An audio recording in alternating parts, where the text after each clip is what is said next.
জিনিসগুলোকে ঠিক করতে হবে। মানে এখন এখানে বসে আমি চাই না যে আমরা খালি দোষারোপ করতে থাকি, যে ভুল ছিল আমাদেরই হয়তো বা ভুল ছিল, এই অর্গানাইজেশনের হয়তো বা ভুল ছিল, এই ভুলগুলোকে ঠিক করে এই জিনিসটাকে সামনে নিয়ে যেতে হবে। Because it's a great product, people follows BPL, মানুষ দর্শক আসে খেলা দেখতে। সো এই জিনিসটাকে ধ্বংস না করে, নষ্ট না করে, রাইট ওয়েতে আমরা যেরকম আগাইতে পারি, এটাই আমাদের ইচ্ছা। Thank you. আরেকটু আপনারা বেশ শুনেছেন যে বিপিএল এর চেয়ারম্যান ফাহিম ভাই কিছু কিছু তথ্য আপনাদেরকে দিয়েছে। এই জিনিসগুলো কিন্তু খুবই কনসার্নিং, বিকজ যখন একটা বিপিএল টুর্নামেন্ট অ্যানাউন্স হয় তার আগে যেভাবে করে 1000 কোটি টাকা দেখা হবে বা এত টাকা ব্যাংক গ্যারেন্টি না দিলে টিম দেওয়া হবে না, আপনারা আজকে পরিষ্কারভাবে শুনেছেন। আমরাও এই জিনিসটা ডিটেইলড ভাবে চেক করেছি যে কে কি দিয়েছে। যেটা বললো একটা ফ্র্যাঞ্চাইজি বাদে, যে ফ্র্যাঞ্চাইজি বেশ রেপুটেটেড, তারা বাদে বাকি যারা ফ্র্যাঞ্চাইজি ছিল এই জিনিসটা কেউই মেনটেন করেন নাই। এখন ব্যাংক গ্যারেন্টি যখন আমরা বলি, একটা চেক যদি বিসিবিকে দেওয়া হয়, that is not considered as bank guarantee. Cheque is a cheque, bank guarantee is a bank guarantee. So এই প্রসেসটা কিন্তু কোনোভাবেই কোনোটা টিম মেনটেন করেনি। এখন ফাহিম ভাই একটা কথা বলেছে যে বিসিবি প্লেয়ারদের পেমেন্টের রেসপন্সিবিলিটি নেবে না। এখানে আমরা যে জিনিসটা আমরা নিজেরাই একটা সিদ্ধান্ত নিয়েছি, আর এই জিনিসটা আমরা ইমপ্লিমেন্ট আমাদের মনে হয় যে সময় এসে গেছে করার জন্য, যেটা হলো এই যে প্রত্যেকটা বিপিএলে বলেন বা কয়েকটা বিপিএল বাদে ফ্র্যাঞ্চাইজ সিলেকশন প্রসেসটা, যেটা যারা দায়িত্বে থাকেন যখন যারা করেন, তারা যখন নিজেদের নিয়ম ভেঙে অন্য ফ্র্যাঞ্চাইজিদেরকে, ওটা কি বন্ধু বান্ধব না অন্য কিছু আমি এটা তো বলতে পারছি না, বাট তাদেরকে যখন ফ্র্যাঞ্চাইজ অ্যাভয়েড করে দেন, তখন কিন্তু তারা নিজেরাই, বিসিবি নিজেরাই তাদের রুলস ভাঙছে। তারপরে যখন ওই ফ্র্যাঞ্চাইজ টাকা পয়সা দেয় না প্লেয়ারদেরকে, ন্যাচারালি বিসিবির কাছে তো ওই ব্যাংক গ্যারেন্টি নাই যে ব্যাংক গ্যারেন্টি ভাঙায় টাকাটা দিয়ে দিবে। তখন কি হচ্ছে, একটা মানুষের ভুলের কারণে, মানুষটাকে বিসিবির একজন ডিরেক্টর হইতে পারেন বা গভর্নিং কাউন্সিলের যাকে যে দায়িত্ব দেয় সেই, তার বা আরও অনেকে যারা ছিলেন সিদ্ধান্তর সাথে, তার একটা ভুল ডিসিশনের কারণে বিসিবিকে এন্ড অফ দ্য ডে বিসিবির পকেট থেকে টাকা দিতে হচ্ছে প্লেয়ারদেরকে। সো আমরা যে জিনিসটা সেট করতে চাই যে এখন থেকে আপনি মিস্টেকস করতে পারেন। আপনি একটা জিনিস বিল্ড করলেন, আপনি যে প্ল্যানটা করেছেন ওই প্ল্যান হিসাবে ওটা হয়নি, ওটা ওই রেজাল্টটা দেয়নি, that is a mistake, that is fine. But আপনি জেনে শুনে যে মিস্টেকগুলো আপনি করছেন, that is a crime in my opinion. এরা এখন থেকে যখন এরকম পেমেন্ট হবে না, তো ওরা যারা এই সিদ্ধান্ত নিয়েছিল এই টিমকে অ্যাওয়ার্ড করার জন্য, তাদের ওই রেসপন্সিবিলিটি নিতে হবে। আর রেসপন্সিবিলিটি সহ যে আমরা ওটার জন্য যা করার দরকার আমরা তা করব। বিকজ আজকে আমি যদি একটা ফ্র্যাঞ্চাইজকে, যেখানে আমার নিয়ম আছে 10 কোটি টাকা ব্যাংক গ্যারেন্টি দিতে হবে, আমি ওই জিনিসটা না মেনে তাকে 2 কোটি টাকা ব্যাংক গ্যারেন্টির নিয়ে পুরো টিমটা ওকে দিয়ে দেওয়ার পর সে এন্ড অফ দ্য ডে প্লেয়ারদের পেমেন্ট করছে না, আমি যদি এই লিবার্টিটা পাই, আমি তো জানি যে এটা আমি করবো আর বিসিবি পে করবে, আমি লাভবান হতে পারি ব্যক্তিগতভাবে। এই সিস্টেমটা বন্ধ হইতে হবে। এই সিস্টেমটা আমরা এই সিস্টেমটা খুব স্ট্রিক্টলি বন্ধ করব। আমাকে ধরতে হবে। আপনি যদি এরকম কোনো কিছু হয়, আমি যদি নিয়ম ভেঙে কোনো কিছু করি আর ওটার জন্য যদি প্লেয়ার্স আর বিসিবি সাফার করে, then I need to be accountable.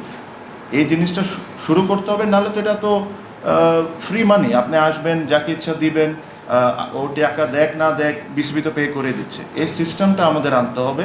আর এটার সাথে যারা যারা জড়িত, খুব বেশি কষ্ট করা লাগবে না, আপনারা খোঁজখবর নিলেই পাবেন যে কেন এই টিমগুলোকে টিম দেওয়া হলো যখন এই প্রসেসটা মেনটেন করা হয়নি। আর আমি এক্স্যাক্ট আমার নাম্বারে হয়তো একটু ভুল হইতে পারে, বাট আমি যতটুকু জানি এই লাস্ট বিপিএলে বা বিসিবির মনে হয় 14 থেকে 16 কোটি টাকার মধ্যে লস হয়েছে, এরকমই কিছু, রাইট? সব কিছু মিলে 14 থেকে 16 কোটি টাকা আমরা একটা টুর্নামেন্টে লস করছি। এটা majority of them was because of Chittagong franchise, যেটা বিসিবিকে নিতে হয়েছে। আমার কাছে খুবই হাস্যকর একটা জিনিস লাগে যে আপনি টাকা স্পেন্ড করেই যাচ্ছেন আর কী কারণে স্পেন্ড করছেন। আপনাদের নিজেদের ভুলের কারণে আপনি স্পেন্ড করছেন। আপনারা সব রুলসটা মেনটেন করে যদি টুর্নামেন্টটা করতেন, তারপরে যদি এটা ফেল করতো, তাহলে ঠিক আছে, একটা ব্যবস্থা করা যায়। বাট আপনারাই নিজেরাই বসে দায়িত্বে প্রত্যেকটা রুলস আপনারা ফেল করছেন। টিম দিচ্ছেন কারে? যাকে আপনাদেরই লোকজন নিষেধ করছে যে এদেরকে টিম দেওয়া যাবে না, আপনার তাদেরকেই দিচ্ছেন। যখনই আমরা বিপিএলে বিভিন্ন বিষয়ে কথা বলি যে বিপিএলের ক্রিকেট ক্লিন হচ্ছে না, এই বিষয়টাকে আপনি ধরে আনতে হবে যে ক্লিন তো উপর থেকেও হচ্ছিল না। কেন আপনারা এই টিমগুলোকে দিচ্ছেন যাদেরকে নিয়ে অবজেকশন আছে? এটার পিছনে কি রিজনস, কারা এটার সাথে জড়িত? এই জিনিসগুলা তুলে ধরা it is very very very high time. আমি একটা জিনিস বলেছি যে যদি আপনার ক্লিন করতে হয়, উপর থেকে নিয়ে নিচে পর্যন্ত প্রত্যেকটা জায়গায় আপনার ধরতে হবে। আপনি একটা জায়গায় দেখবেন, যেটা আপনি দেখছেন ওটা নিয়ে আপনি আলোচনা করবেন বা ওটা নিয়ে কথা বলবেন, ওটা বলাটা খুব সহজ। বাট যে জিনিসগুলো আপনারা দেখছেন না, যে জিনিসগুলো আজকে আমি আপনাদেরকে বলছি, এই জায়গাটাও ক্লিন করা খুব ইম্পর্টেন্ট।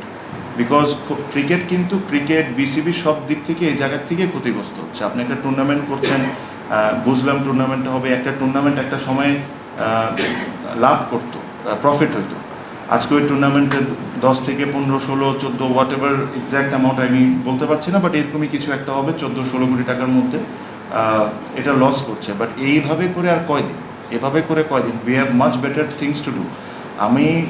আমি জানি না, আমি সামনে যদি ইনশাল্লাহ আমরা যদি দায়িত্ব আসি, আমার যেটা ইচ্ছা আমি একদম পরিষ্কার বলি, যদি আমরা প্রপার ফ্র্যাঞ্চাইজ না পাই, আমার কাছে মনে হয় না যে বিপিএলটা করা উচিত আমাদের। যদি আমরা প্রপারলি ফ্র্যাঞ্চাইজ যদি পাই, যে ফ্র্যাঞ্চাইজকে আমরা বিশ্বাস করতে পারবো, প্লেয়াররা বিশ্বাস করতে পারবে, নিট অ্যান্ড ক্লিন ক্রিকেট হবে, যেখানে প্লেয়াররা টাইমের মধ্যে টাকা পয়সা পাবে, অবশ্যই আমাদের এটা it's a fantastic product that we have. এটাতে মানুষের ক্রেজ আছে, মানুষ পছন্দ করে, আমরা অবশ্যই এটা করব। বাট লাস্ট টাইমের মতো করার জন্যই করতেই হবে বলে করাতে, এটার চেয়ে না করাই ভালো। সো ওয়েন আই সেড যে এভাবে না করাই ভালো, আমি এই জিনিসটাই মিন করেছি যে কোনো কারণ ছাড়া যে করতেই হবে দেখে জোড়াতালি দিয়ে টিমগুলো নিয়ে 10 কোটি টাকার জায়গায় 2 কোটি টাকা নিয়ে করে দেওয়ার চেয়ে না করাই ভালো। সো আশা করি আমরা বা ভবিষ্যতে যারা আসবে, they will start working towards this. আর আমি এখনও বিশ্বাস করি আমাদের এখানে অনেক বড় বড় কর্পোরেট আছে যাদেরকে আমাদের কনভিন্স করতে হবে যে এখানে আসার জন্য, এখানে এসে পার্টিসিপেট করার জন্য। আমি আবারও বলি, BPL is a fantastic product. BPL থেকে বাংলাদেশ ক্রিকেট টিমে অনেক ক্রিকেটারই এসেছেন, আমিও এটার অনেক বড় ব্যক্তিগতভাবে ফ্যান। বাট এই জিনিসটা ইয়ার আফটার ইয়ার যদি এরকম ধরনের ইমেজ নষ্ট করে, এটা শুধুমাত্র বিপিএলের ইমেজ নষ্ট হচ্ছে না, এটা বাংলাদেশ ক্রিকেট বোর্ডের ইমেজ নষ্ট হয়, আমাদের প্লেয়ারগুলোর ইমেজ নষ্ট হয়, আর অ্যাজ আ কান্ট্রি বাংলাদেশের উপরও একটা খারাপ ইম্প্যাক্ট পড়ে। বিকজ যখন বাংলাদেশে বাইরে খেলা দেখে, তখন মানে এই জিনিসটা একটা বলা চলে হয় যে বাংলাদেশের টুর্নামেন্ট একটা বিপিএল, ওখানে নন পেমেন্ট ইস্যু, এত ধরনের কথাবার্তা। সো আমার কাছে মনে হয় এই জায়গার থেকে বের হয়ে এসে একটা প্রসেস মেনটেন করে ক্লিনভাবে আমাদের এই জিনিসটা নতুন করে শুরু করা হোক। আর যেরকম ফাইম ভাইও একমত হবেন, আমিও একমত। Again I am saying this, BPL is a great product, but we need to এই জিনিসটাকে ওয়ার্কআউট করতে হবে properly, with everything should be maintain. আর যদি এসব আমরা না করতে পারি, অ্যাটলিস্ট আমি থাকতে আমি জোড়া তালি দিয়ে আমি এই ধরনের টুর্নামেন্ট করবো না। তেমন কিছু নাই, তাদের থেকে টাকাটা আমরা প্লেয়ারদের দিব কেমনে, শোধ করবো কেমনে? তো ওইটার জন্য আমরা যে কোনো ধরনের লিগাল সহযোগিতা প্লেয়ারদেরকে করব, এবং তাদের কাছে আমরা অলরেডি এটা কমিউনিকেট করেছি। সিম্পল জিনিস, যে ধরেন একটা এইবারের কেসে আমি আপনাকে বলি যে একটা টিমের আমাদের কাছে ব্যাংক গ্যারেন্টি ছিল, তাও পুরো অ্যামাউন্টটা না, বাট প্লেয়ার পেমেন্টের যতটুকু ছিল ওই ব্যাংক গ্যারেন্টি অতটুকু কাভার করছিল। তো আমরা ব্যাংক গ্যারেন্টি ইনক্যাশমেন্ট করে আমরা প্লেয়ারদেরকে কিন্তু পেমেন্ট করে দিয়েছি। বাট এখন কয়েকটা টিম এমনও আছে যাদের প্লেয়ার্স পেমেন্ট পেন্ডিং, বাট তাদের ইন রিটার্ন আমাদের কাছে কিছুই নেই। আমরা কিভাবে তাদের পেমেন্টটা করবো? কারণ প্রতিটা বছর কি যদি বিসিবি দিতে থাকে, তাহলে তো ধরেন এই যে মানে যে কোনো মানুষ এখানে ওন করতে পারে, বা বিসিবি নিজেই ওন করতে পারে সবগুলো, কেন টাকা তো ওরাই দিচ্ছে। সো এই জিনিসগুলো মেনটেন করা ইজ ভেরি ইম্পর্ট্যান্ট। আর যারা এই সিদ্ধান্তের সাথে জড়িত ছিল, এই ফ্র্যাঞ্চাইজগুলো দেওয়ার কারণে আপনারা আগের বছরে দেখেন রাজশাহীকে নিয়ে কী কী হয়েছে, এবছর দেখেন কয়েকটা টিমকে নিয়ে কী কী হচ্ছে। তাদের এখন অ্যাকাউন্টেবল হইতে হবে, তাদেরকে প্রশ্ন করতে হবে, তারা বোর্ডে থাকুক না থাকুক, ভবিষ্যতে আসুক না আসুক, তাদের হইতে হবে। আমি এমন কোনো কাজ করে দিয়ে যাব যেটা আমি জেনে শুনে মিস্টেক করেছি, তারপরে আমি বোর্ডের ডিরেক্টর না থাকতে পারি, বাট আপনি আমাকে প্রশ্ন করতে হবে, আপনি আমাকে অ্যাকাউন্টেবল করতে হবে। তাছাড়া তো আপনি এই অর্গানাইজেশন তো এভাবে করে চলতে পারে না। So this is what we are going to do and we are very very strict on that, because আমার একটা ডিসিশন ভুল হইতে পারে, বাট আমি জেনে শুনে যে আমি জানি যে আমি বিপদে পড়বো, ওই ডিসিশন এটা আমার ভুল না, এটা আমার crime. So we have to make this right আর কি, এটাই এতটুকু। ডিস্ট্রিক্ট হবেন এবং নতুন করে এটাকে মানে কীভাবে আস্থা তৈরি করা যায়, ঠিক একই কথা বলে যখন চিন্তাভাবনা দেখা যায় যে ঠিক একই আমরাও ঠিক একইভাবে বলছি, বাট এইটাই কীভাবে যে আমরা কোম্পানি এটা আসলে বাস্তবসম্মত কীভাবে এখন যে পর্যায়ে আছে। আমি প্রথমে একই কথা বলি নাই, আমি তো এক্সপোজ করেছি। আগের সময় তো এক্সপোজ হয় নাই, আমি তো একদম পুরো তথ্য সহ আপনাকে এক্সপোজ করেছি। যদি কেউ এটা চ্যালেঞ্জ করতে চায়, দে আর ওয়েলকাম টু ডু।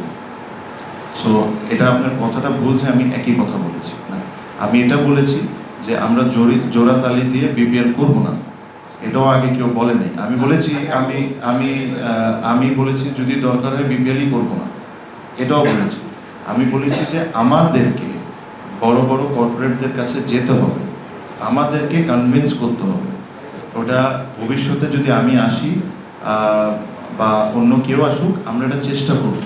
আমি তো গ্যারেন্টি দিয়ে বলতে পারবো না যে আমি একটা বড় ব্যাংকের কাছে গেলাম যে আপনি আসেন ফ্র্যাঞ্চাইজটা কিনেন, উনি এটা কিনবেন। বাট ওই ফ্রেন্ডলি হওয়ার জন্য যে ওনারা এখানে এসে যে ওনাদের ইনভেস্টমেন্টটা ওয়ার্থ ওয়াইল হোক, ওটার জন্য যেসব সিদ্ধান্ত নেওয়ার দরকার আমরা সবাই মিলে একসাথে মিলে করতে হবে। আমি আবারও বললাম ভাইয়া, I think BPL is a fantastic product, এখান থেকে আমরা অনেক কিছু অর্জন করতে পারি, বাট প্রবাবলি আমরা এটা করতে পারছি না। যদি আমি এটা মনে করি যে আমাদের চিন্তাধারা বা আমাদের ideas are not enough to make this successful, there always ways to get help internationally. There are agencies, there are যারা এই জিনিসগুলো লুক আফটার করে। যদি as individuals we think that we are not doing a fair job, we will try and get help. আপনি বলছেন যে জোড়াতালি দিয়ে টুর্নামেন্টটা করবেন, তো সেক্ষেত্রে কি বিকল্প কোনো টুর্নামেন্ট বা 14 বছর পরে এসেও এই ব্যাপারটা বলা যে জোড়াতালি দিয়ে টুর্নামেন্টটা হবে, এটা কতখানি আটকে যাবে? আপনি নিজেও লম্বা সময় বিপিএল খেলেছেন, ফ্যানরা সবসময় টুর্নামেন্টটা উঠ করে, মাঠে প্রচুর আউট থাকে, সব মিলে সমস্যা কোথায় যে আর্থিকভাবে ক্রিকেটারদের যেখানে প্রত্যেকবার এই প্রশ্নগুলো উঠে, এটা সমস্যার ভাব কোথায়? না, আসলে দুঃখজনক, কারণ আমি ব্যক্তিগতভাবে আমার very big believer in BPL. আমি মনে করি বিপিএল রেগুলারলি হওয়া উচিত আর রাইট ওয়েতে হওয়া উচিত। I am a very big believer. The problem is, Bhaiya, is selection of the franchise. That is the biggest challenge, biggest problem. Because আপনার যদি ফ্র্যাঞ্চাইজটা ঠিক থাকে, আপনার যদি ফাইন্যান্সিয়ালি যদি সবাই সলভেন্ট থাকে, পেমেন্ট ইস্যু না হয়, আপনি যদি দেখেন ভাইয়া 14 বছরে এই একটা টপিকই 14 বার উঠে এসেছে, ফাইন্যান্সিয়াল। টাকা পাচ্ছে না, টাকা দিচ্ছে না, এটি একটা মেজর টপিক। অবশ্যই এটার সাথে আরও অনেক কিছু আছে, বাট আপনার এই জিনিসটাকে ঠিক করার জন্য the best way is two get the right franchise. So এটা পাওয়াটা ঠিক ভাইয়া যেটা বললো, যতটা বলাটা যতটা সহজ, হয়তোবা করাটা অতটা ডিফিকাল্ট, বাট আমাদের জায়গার থেকে আমরা যে একটা পজিশন নিয়েছি, এটাই তো আমাদের দায়িত্ব, এটাই তো আমাদের কাজ, যে কেমনে করে বেস্ট পসিবল ফ্র্যাঞ্চাইজগুলোকে আনা যায়। সো আমরা এটাই চেষ্টা করবো ইনশাল্লাহ। কয়েকবারই বললেন যে এটা একটা মিস্টেক হলে মেনে নেওয়া যায় না, একরকম আপনি ক্রাইম শব্দটা ইউজ করেছেন কয়েকবার। গত দুইটা বিপিএলে আমি যদি বোর্ড প্রেসিডেন্টের কথা বলি, একটাতে পার্টনার ছিলেন, একটাতে ভুল হয়েছিলেন। আপনাদের এই অল্প কিছুদিনের আন্ডারস্ট্যান্ডিংটা এরকম ছিল তারা ভুল করেছেন নাকি তারা এটা ইচ্ছা করে করেছেন, যেটাতে বাংলাদেশের ক্রিকেটের ইমেজ ক্ষতিগ্রস্ত হয়েছে এবং আর্থিকভাবেও ক্রিকেট বোর্ড প্রবলভাবে ক্ষতিগ্রস্ত হয়েছে? যদি সেরকম আপনাদের মনে হয়, তাহলে কি আপনারা সেই বোর্ড প্রেসিডেন্ট বিপিএল এর দায়িত্বে যারা ছিলেন তাদের বিপক্ষে আইনগত পদক্ষেপের দিকে যাবেন? দেখেন, এটা আইনগতভাবে যাব কি যাব না এটা পরের বিষয়। সেকেন্ডলি, বিপিএল এর জন্য একটা আলাদা কমিটি করা আছে। সো এটা আমার জন্য বলাটা ফেয়ার হবে না যে বোর্ড প্রেসিডেন্ট, এটা যারা আমাদের এক্স বোর্ড প্রেসিডেন্ট ছিলেন তারা ডাইরেক্টলি কতটুকু ইনভলভ ছিলেন বা ছিলেন না। যদি এটা আলাদা কমিটি, যদি ওখানে ওনারা থেকে থাকেন, তাহলে এই অ্যাকাউন্টেবিলিটি তাদেরও নিতে হবে। যদি তাদের ওই সিজনসগুলো ভুল হয়ে থাকে অবশ্যই নিতে হবে। কারণ আপনি 10 কোটি টাকা ব্যাংক গ্যারেন্টি চেয়েছেন, আপনি 2 কোটি টাকা নিয়েছেন, বা আপনি চেক নিয়েছেন, এগুলো তো ভুল। আর এগুলোর কারণে তো আজকে বিপিএল সাফার হচ্ছে বা BCB has to pay back. So এই জিনিসগুলোর অ্যাকাউন্টেবিলিটি নেওয়া তো অবশ্যই দরকার, তাদেরকেও অবশ্যই প্রশ্ন করা উচিত। প্লাস আমাদের তরফ থেকে আমি যেটা বললাম যে এটা নিয়ে আমরা একমত যে এখন সবার দায়িত্ব সবাইকে নিতে হবে। আর দায়িত্বের মধ্যে অনেক কিছু পরে ভবিষ্যতে আমরা কি ডিসিশন নিব এটা ইনশাআল্লাহ উইথ ডিউ টাইম আপনারা জানতে পারবেন। বুলবুল ভাই হচ্ছে কি এটা তো চেয়ারম্যান বুলবুল হয়েছে। হ্যাঁ, তাহলে অবশ্যই হি has to be accountable, because উনি কোন রিজনসে 10 কোটি টাকার জায়গায় 3 কোটি টাকা নিয়েছেন, বা একটা লোককে নিষেধ করেছে যে একে টিম না দিতে, তাকে কি কারণে টিম দিয়েছেন। হি has to be accountable, he has two answer all of this things. সেই অ্যানসারটা আসলে কোথায় দিবেন আমি সেটাই বলছিলাম। হ্যাঁ, যদি আমি আপনাকে বললাম দিস ইজ টু আর্লি, আমি জাস্ট মেকিং অ্যানাউন্সমেন্ট। আমরা যখন এটা ইন্টারনালি ডিসিশন নিয়েছি, আমরা প্রথমে এটা এগ্রিড করেছি যে তাদেরকে প্রশ্নবিদ্ধ করতে হবে। ওটা আমরা বোর্ডের ওয়েতেও প্রশ্নবিদ্ধ করতে পারি, আইনগতভাবে এটা this is something that we need to discuss and go forward. হঠাৎ করে আমি যদি বলে দিই যে আমরা একটা মানুষকে সু করবো, that will be not right. So এটা তাদেরকে প্রশ্ন করা হবে যে আপনারা যে জিনিসটা আপনারা দিয়েছেন, কেন দিয়েছেন, আপনার আনসারটা। আজকে আপনাদের কারণে তো আজকে এই অবস্থা। আর এই জিনিসগুলো আমি আবারও বললাম, এই জিনিসটা কেউ যদি চ্যালেঞ্জ করতে চান যে আজকে আমরা যে জিনিসগুলো বলেছি, প্লিজ ওয়েলকাম। আমাদের অ্যাকাউন্টস থেকে নিয়ে কি কি আছে এগুলো সব আমরা দেখাই দিব। আপনি আমাকে একটা জিনিস বলেন না, সব কিছু বাদ দেন। 2টা ফ্র্যাঞ্চাইজ টুর্নামেন্ট খেলে ফেলেছে, তাদের এগ্রিমেন্টই সাইন হয়। এটা কি আপনি মনে করেন এটা ভুল? এটা কি ভুল হইতে পারে? তো don't you think he has to be answerable? দলগুলোর নাম না বলি, আমি জানি। হ্যাঁ,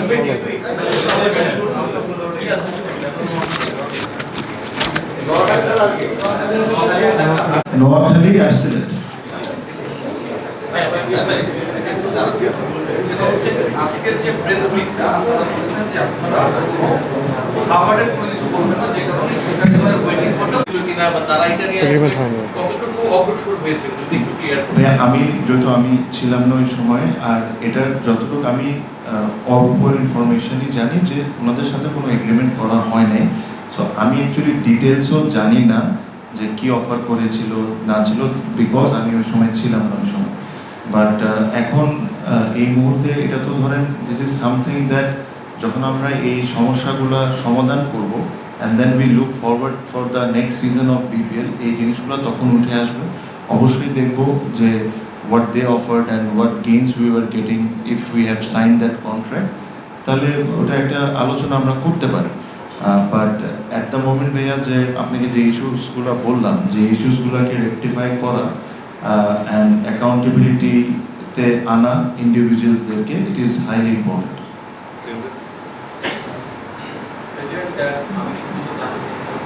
ফ্র্যাঞ্চাইজি নির্বাচনের ক্ষেত্রে যেটা হচ্ছে লাস্ট দুটো ফ্র্যাঞ্চাইজি কথা বললেন, একটা যেটা ফিক্স করে দিয়েছে বিসিডি, আর আরেকটা ফ্র্যাঞ্চাইজি তাদেরকে আপনারা এখানে দিতে কেন বাধ্য হতো, মানে কি ছিল ভেতরে আপনারা এটা কত কিছু দেখবেন যেটা তারা রেগুলার ব্যাকগ্রাউন্ড যদি না থাকে তাদেরকে কেন ফ্র্যাঞ্চাইজি হিসেবে মনোনয়ন দেওয়া হচ্ছে একটা বিষয়। আরেকটা বিষয় হলো আপনি নিজেই যখন বারবার অনেকবার বলেছেন যে পাকিস্তান পর্যন্ত রেভিনিউ দিতে পারে, বাংলাদেশ সেই জায়গায় বারবার ফ্র্যাঞ্চাইজি রেভিনিউ দিতে ব্যর্থ হবে এবং এখন 10 প্রজেক্ট হিসেবে এটা গ্রহণ করবে। এই জায়গায় সেটা আপনাদের কি কনসার্ন ছিলেন বাংলাদেশে আপনি অ্যাজ প্রেসিডেন্ট কি করবেন? দেখেন, প্রথমত তো একটা সিস্টেমের মধ্যে আনতে হবে জিনিসটাকে। এটা আসলে ফাইন্যান্সিয়ালি ফ্র্যাঞ্চাইজিদের জন্য plus even for the players, এটা একটা সিস্টেমের মধ্যে আনতে হবে। সো দ্যাট ইন রিটার্ন যে প্রত্যেকটা ফ্র্যাঞ্চাইজি নিয়ে বিভিন্ন টাইমে বিভিন্ন সময় বলেছি যে ফ্র্যাঞ্চাইজিরা প্রবলি 15, 16, 18 কোটি 20 কোটি টাকা পর্যন্ত একটা সময় খরচ করে, ইন রিটার্ন তারা কি পাচ্ছে। Probably 90% is loss for them. একটা ফ্র্যাঞ্চাইজি তো 1 বছর 2 বছর for the love of the game এই জিনিসটা কন্টিনিউ করতে পারবে, ইভেনচুয়ালি আপনি যখন একটা বড় কর্পোরেট আসবে ওরা কিন্তু ব্যালেন্স শিটই দেখবে। So we need two set and decide যে আসলে এটা কীভাবে কী ফরম্যাটে আনলে প্রবলি হইতে পারে 2 বছর 3 বছর লস, 4 বছর লস, বাট একটা সময় যায় এটা তো একটা প্রফিটেবল হইতে হবে। অ্যান্ড ওটার জন্য যেটা সবচেয়ে বড় থাম রুল, ওটা আনফর্চুনেটলি আমরা কোনো সময় করতে পারি না, is the demand and supply game. আপনি যদি পৃথিবীতে যে সাকসেসফুল টিমগুলা ওরা কিন্তু এই জায়গাটাই সবচেয়ে বেশি ইম্পর্টেন্স দেয়, is the demand and supply. আপনি আজকে আইপিএল বা অন্য বড় বড় লিগে চাইলেই কিন্তু যে টিম কিনে নিতে পারবেন না। আপনার you have to wait certain years, আর অনেক কষ্ট করে যদি কেউ বিক্রি করতে চায় তাহলে হয়তো বা সার্টেন পার্সেন্টেজ আপনি কিনতে পারেন। বাট আনফর্চুনেটলি বাংলাদেশে কালকে ঘুম থেকে উঠেও আপনি একটা বিপিএল টিম কিনতে পারবেন। তো এই ডিমান্ডের সাপ্লাই যদি না থাকে তো এটার চাহিদা তো কোনো দিন বাড়বে না। এই জিনিসটাকে আমাদের সামহাও ওই যে এটা আমরা কখন করতে পারবো, যখন আমাদের কাছে 6টা টপ ফ্র্যাঞ্চাইজি থাকে যারা is ready to invest in Bangladesh cricket for 10 years. তখন প্রবাবলি অন দ্য 6th ইয়ার যদি 7 নম্বর ফ্র্যাঞ্চাইজ আমরা ইন্ট্রোডিউস করতে চাই, মেবি তখন ওর ভ্যালিউটা বাড়বে। এটাই আপনি যদি দেখেন, that's the economic of it. তো ডিমান্ড অ্যান্ড সাপ্লাই আমরা কোনো সময় এই জিনিসটা মেনটেনই করতে পারি না।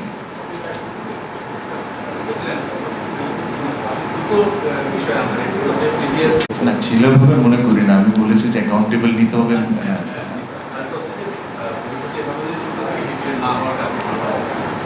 আপনাদের যে সময় আপনার হাতে আছে এই সময়ের মধ্যে আপনাদের পক্ষে কি কার্যকর কোনো সিদ্ধান্ত নেওয়া সম্ভব ব্যাপারে প্রসেসটা চালু করে কার্যকরভাবে আপনারা নিতে পারবেন কিনা, এবং বিপিএল যদি ভালো ফ্র্যাঞ্চাইজি না পান নেক্সট সিজনে বিপিএল হবে না, এই সিদ্ধান্ত কি আপনি কার্যকরভাবে নিতে পারবেন এবং পরবর্তী বিষয়টা পরবর্তী বাধ্য থাকবেন? Not necessarily, absolutely not necessarily যে আমি এই সিদ্ধান্ত নিবও না, যে আমি যে টাইমলাইন আমাকে কভার করে না ওরকম কোনো সিদ্ধান্ত আমি নিব না। বাট এই জিনিসগুলো এক্সপোজ করাটা ইজ ইকুয়ালি ইম্পর্টেন্ট, বিকজ মানুষজন বা প্লেয়ার্স বা মিডিয়া যখন আমরা কোনো কিছু ভালো অ্যাচিভ করছি আমরা কিন্তু খুব বুক ফিলায় এই জিনিসটা আপনাদেরকে জানাই। বাট যখন কী কারণে বিপিএলগুলো সাফার করছে এটাও তো জানার রাইট সবাই রাখে। এটা লুকাচুরি করার তো গেম না। আমার কাছে মনে হয় বিআর অর্গানাইজেশন, আর এই অর্গানাইজেশনকে বাংলাদেশের প্রত্যেকটা মানুষ ওন করে। সো এখানে যদি কোনো কিছু রাইট না হয়ে থাকে এই জিনিসটাকে এক্সপোজ করাটা ইজ এক্সট্রিমলি ইম্পর্টেন্ট। যখন এই এক্সপোজটা করছি, এক্সপোজটা কি খালি আপনাদেরকে জানানোর জন্য করছি? অবশ্যই না। এই এক্সপোজটা করছি পরবর্তী যারা বোর্ডরা আসবে তখন তারা এটা জানতে পারবে যে what has happen and what has not. তখন তাদের সিদ্ধান্ত কী হবে এটা তো আমি বলতে পারি না, বাট অ্যাটলিস্ট ওনাদের জেনে থাকাটা ইজ ভেরি ইম্পর্টেন্ট। কিছু রেকমেন্ডেশন থাকতে পারে। ভাই গত বিপিএল এর দায়িত্বে যারা ছিলেন তারা একাধিকবার কিন্তু মিডিয়ার সামনে এসে বলেছেন যে ব্যাংকারকে টাকা সম্পদ দিয়েছে, কিন্তু শেষমেশ আমরা জানতে পারলাম যে তারা মিথ্যে বলেছে। তো তারা যেমন একটা প্রতারণা করলো সবার সাথে, তো এর বিরুদ্ধে আসলে অ্যাকশন নেওয়া উচিত কিনা? আমি তো কেয়ার করেছি এটা, আই হ্যাভ সেড অ্যাকাউন্টেবিলিটি দিতে হবে। পরবর্তী স্টেপ আমরা কী নিব এটা আমরা বোর্ড মিটিং করে ডিসিশন নেব। আমি তো এটা অবশ্যই মনে করি যে তাদের অ্যাকাউন্টেবিলিটি নিতে হবে। ভাই 11 এডিশনের কথা যদি বলি, 11 এডিশনের কথা যদি বলি, সম্ভবত দুবার রাজশাহী থেকে আমরা ওই সময় কথা হয়েছিল ফিক্সিং অ্যান্ড পেমেন্ট ইস্যুর উপর। ওই সময় আপনার আসলে সিদ্ধান্তগুলো কেমন ছিল যে ওই ফ্র্যাঞ্চাইজিগুলো নিয়ে যেহেতু ওইটা নিয়ে কথা হচ্ছিল। আরেকটা হলো আপনি অ্যালেক্স মাস্টার একটা কথা বললেন, তার মানে আপনারা হচ্ছে যে ভাষণ কৃষ্ণের আমরা যে কথাটা শুনছি সেটা আপনারা হয়তো করেছেন। সেখানে আসলে তিনি কিছু প্লেয়ারেরও কথা বলা হয়েছিল, রেড ট্যাগ এন্ড অল। সেখানকার থেকে আসলে আপনাদের ডিসিশন কোনো নেওয়া আছে কিনা বা তাদেরকে এক্সপোজ করার কোনো প্ল্যান আছে? আচ্ছা, গভর্নিং কাউন্সিলে আমি গতবার ছিলাম, এটা ট্রু। আমাদের অভিযোগটা যদি আপনাদের মনে থেকে থাকে, আমরা বলেছিলাম যে আমাদের না জানিয়ে ডিসিশন হচ্ছিল, আর এটার প্রমাণ হচ্ছে গভর্নিং কাউন্সিলের মিটিং কয়টা হয়েছে। গভর্নিং কাউন্সিলের মিটিংয়ে যদি কোনো এই ধরনের কোনো ডিসিশন মিনিটস হয়ে থাকে then I am also responsible, but I am sure আমি ওই ডিসিশনগুলোতে ছিলাম না। আর 9টা প্লেয়ারের বিষয়ে এটা আপনারা একটু পরে জানতে পারবেন। আমরা বের হওয়ার আগে তামিম এটা নিয়ে কথা বলে বের হবে। আর কোনো কোয়েশ্চেন নিব না, জাস্ট একটা কথা বলে দিয়ে যাই, এটা মনে রাখেন আপনার শিওর আমরা এখান থেকে বের হওয়ার পর আপনার একটা প্রেস রিলিজ পাবেন রিগার্ডিং সবার যে কোয়েশ্চেনটা আছে। এখন রিয়াসত ভাইয়ের কোয়েশ্চেন ধরেই বলি যে যেহেতু এই তদন্তটা অনেক দিন ধরে চলছিল, ওই তদন্ত চলার সময় আমরা বোর্ডে ছিলাম না, বাট আমরা আমাদের সাথে এটাতে আমাদের কি ইনভলভমেন্ট এটার সাথে আমার কাছে মনে হয় যে যখন এই জিনিসটা আসে একটা বোর্ড ডিসাইড করতে পারে এই জিনিসটাকে লেন্দি করা, আর একটা বোর্ড ডিসাইড করতে পারে এই জিনিসটাকে একটা এক্সাম্পল হিসাবে সেট করে দেবে। আমাদের কাছে যখন এই জিনিসটা নিয়ে আসছে তখন আমরা জিনিসটা দেখেছি, আমি দুইটা প্রশ্ন করেছি, do we have enough evidence? I got my answer, I said execute. This is high time to set an example in Bangladesh cricket যে এই জিনিসটা একটা এক্সাম্পল হয়ে শুরু হইতে হবে। আমরা এই জিনিসটাকে চাইলে অথবা ড্র্যাগ করতে পারতাম, আরও 2 মাস 3 মাস নিয়ে যেতে পারতাম, ইলেকশনের পরে নিয়ে যেতে পারতাম, এটা একটা বোর্ড ডিসাইড করতে পারে। বাট আমাদের যে এতটুকুই আমাদের ইনভলভমেন্ট, পুরো তদন্ততে আমরা ছিলাম না, এভিডেন্স কালেক্ট করাতেও আমরা ছিলাম না, অনেক ইনফরমেশনও আমাদের কাছে ছিল না। যখন আমাদেরকে এগুলো সব পরবর্তীতে প্রেজেন্ট করা হয়েছে, আমাদের বোর্ডের তরফ থেকে একটাই কথা বলা হয়েছে যে do we have enough evidence? We got our answer and I said execute. এটাই ছিল আমাদের বোর্ডের ডিসিশন। আপনারা পেয়ে যাবেন এটা। Thank you. আপনি এটা ওখানে তো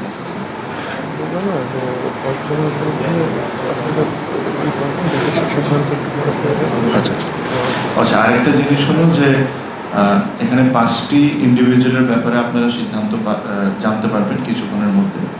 এর বাদে everyone is available until further notice। শেষ করে দিন। যদি ক্রিকেটারদের কথা বলছি আমি, they are all available until further notice এই 5 জনের বাইরে। Thank you. আচ্ছা স্যার, ওনার একটা নিয়ে নিন। আমি তো আসলে বোর্ডের মধ্যে অনেক কিছু বলছেন, আপনি তো এই বোর্ডে অনেকদিন ধরে আছেন, মানে ক্রিকেট বোর্ডের সাথে, মানে এটা আসলে কতটা ফিজিবল মনে হয় যে ব্ল্যাঙ্কেট প্ল্যানগুলো সেগুলো এক্সিকিউট করা, আর লাস্ট বোর্ডের যে সকল ক্রিয়েটিভগুলো ছিল ওইটার তো আপনি একটা পার্ট, আমি তো এটার আনসারটা দিলাম। আপনার 11th এডিশনের বিপিএলের গভর্নিং কাউন্সিলে আমি ছিলাম, বাট আমাদের মিটিং আগে বিপিএলে ছিলাম না, আমি লজিস্টিক্স কমিটিতে ছিলাম, গেম ডেভেলপমেন্টে ভাইস চেয়ারম্যান ছিলাম। তো আমাদের যার যার ডিপার্টমেন্ট যেহেতু ভাগ করা, আমরা ইউজুয়ালি অন্য ডিপার্টমেন্টে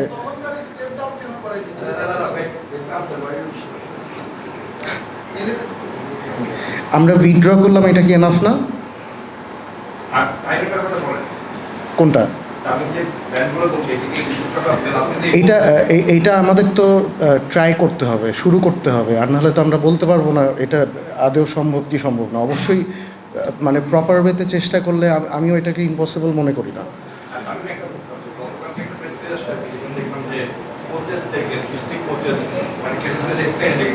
আচ্ছা, আমি যেটা আমাদের পার্ট অফ আওয়ার প্ল্যান, আমাদের যে বোর্ডের, যে আমরা জেলা বিভাগের ক্রিকেটটাকে নিয়ে সবাই অনেক কনসার্ন, আমরা অনেক আলোচনা করি বিভিন্ন টাইমে, বাট আমরা কাজে কতটুকু ইনভলভ এটা আমার একটু ডাউট আছে। এই জেলা বিভাগে যে ছোট বাচ্চারা রাইট কোচিং পাচ্ছে কি পাচ্ছে না, it is extremely important for me, because এদেরকে কিন্তু ওই দেখার সুযোগটা খুব কম হয়। সো আমাদের একটা প্ল্যান আছে যে আমরা এটাকে রিঅ্যাপ্লাই করাবো। তারা রিঅ্যাপ্লাই করে এখানে আমরা একটা একটা তদন্ত কমিটির একটা কমিটি করেছে, যেখানে আমাদের দেশের বেস্ট কোচেস থাকবে। তাদেরকে এখানে নিয়ে এসে, যারাই সিলেক্ট হবেন রিঅ্যাপ্লাই করে, তাদেরকে এখানে নিয়ে এসে মাঠে বেসিক জিনিসগুলো করানো হবে। বেসিক জিনিসটা কি? ক্যাচ ঠিক করে দিতে পারছে নাকি, ঠিক করে বেসিক্স কোচিংগুলো করাতে পারছে নাকি, বা মডার্ন ডে ক্রিকেটের ব্যাপারে তারা কতটুকু জানা। বিকজ এখনও আপনি যদি আজ থেকে 30 বছর আগের কোচিংটা করান ওই বাচ্চাদেরকে, it's not going to help. আজকে হয়তোবা একটা সময় ফ্রন্ট ফুটটা বলের কাছে নিয়ে যায় ড্রাইভ করাটা ওয়াজ ইম্পর্টেন্ট, আজকের দিনে ক্রিকেট এটা ইম্পর্টেন্ট কিনা, hand I coordination is more important. So এই যখনই এদেরকে আমরা রিঅ্যাপ্লাই করাবো, যারা হবে তাদেরকে এখানে ডেকে নিয়ে এসে ফিজিক্যালি বলেন সব কিছুর দিক থেকে একটা ক্যাম্প করানো, ক্যাম্প করায় ওখানে যারা পাস করবেন only they going to get the job, plus ওটার জন্য যারা পাস করবেন ফাইন্যান্সিয়ালি তাদেরকে আমরা কতটুকু আরও বেটার করতে পারি এই সিদ্ধান্তটা আমরা সবাই বসে নিব। আমাদের ইচ্ছা আছে যে স্যালারি তারা পাচ্ছেন ওটাকে ইমপ্রুভ করার, এটা আমরা কতটুকু ভালো করতে পারি ওটা করব। So this was the main reason of reapplying, because এখানে একটা জিনিস আছে যে এখানে প্রচণ্ড পরিমাণ রিকোয়েস্টেড কোচগুলোকে নিয়োগ দেওয়া হয়। সো যখন এই ক্যাম্পগুলো হবে it will be all videoed. So next time কেউ যদি রিকোয়েস্ট করে কোনো ক্যান্ডিডেটের ব্যাপারে আর তার যদি কোনো ফেলিয়ার থাকে ভিডিও সহ পাঠিয়ে দিও, তো আর কোনো ঝামেলা হবে না। আমার প্রশ্নটা থেকে বলতে চান, আপনি যেটা বললেন যে প্লেয়ার্স কন্ট্রাক্ট যেটা আপনারা দেখেন না দেখা শুরু হয় না, franchise contract but this will to pay legal wise team আছে। আচ্ছা, জি। ক্যাটাগরি স্পেসিফিক্যালি যেমন লিগেল টিমের করার না, প্লেয়াররা তো ইন্ডিভিজুয়ালি করছে, পার্সোনালি করছে। সেটা করতে পারার কথা না, কোনো ফ্র্যাঞ্চাইজ টুর্নামেন্ট আমরা দেখি কিন্তু একটা কন্ট্রাক্ট পেমেন্টটা কিন্তু প্লেয়ারের নাম অ্যামাউন্ট ফ্র্যাঞ্চাইজি নামে ডিফারেন্ট থাকে, ট্রান্সপারেন্সি কিন্তু একই থাকে। বেসিক্যালি লিগেল টিম প্লে করে এটা কেন করে না, আমি এতদিন কেন করে না এটা আমি বলতে পারবো না। মানে এখন যেহেতু একটা রেসপন্সিবল জায়গায় এসেছি, আমি শুরুতেই বললাম যে প্লেয়ারদের আমরা পার্সোনালি সহযোগিতা করার জন্য আমাদের লিগাল টিম ওদেরকে হেল্প করবে এবং এগ্রিমেন্টের ক্ষেত্রে ওরা পুরোপুরি সহযোগিতা পাবে। আচ্ছা, একটা আনসারিং টু ইয়োর কোয়েশ্চেন, ধরেন অনেক কেসে যারা ডাইরেক্ট সাইনিং হয় তারাই করে, অনেক কেসে তাদের কোনো কন্ট্রাক্টও থাকে না, মুখের কথার উপর বিশ্বাস করে অনেক সময় হয়ে যায়। আর যারা players who are picked from the draft and from auctions যেরকম লাস্ট ইয়ার, এটার একটা তো প্রমাণ থাকে যে প্লেয়ারের ভ্যালুটা কত। So again things were not right, আমি অ্যাকসেপ্ট করি এটা, দো আমি এটাতে ইনভলভ ছিলাম না, ফাইন বাই অনেক ক্ষেত্রে এটাতে ইনভলভ ছিল না, জিনিসগুলোকে ঠিক করতে হবে। মানে এখন এখানে বসে আমি চাই না যে আমরা খালি দোষারোপ করতে থাকি, যে ভুল ছিল আমাদেরই হয়তো বা ভুল ছিল, এই অর্গানাইজেশনে হয়তো বা ভুল ছিল, এই ভুলগুলোকে ঠিক করে এই জিনিসটাকে সামনে নিয়ে যেতে হবে, because it's a great product, people follows BPL, মানুষ দর্শক আসে খেলা দেখতে। সো এই জিনিসটাকে ধ্বংস না করে, নষ্ট না করে রাইট ওয়েতে আমরা যেরকম আগাইতে পারি, এটাই আমাদের ইচ্ছা। Thank you.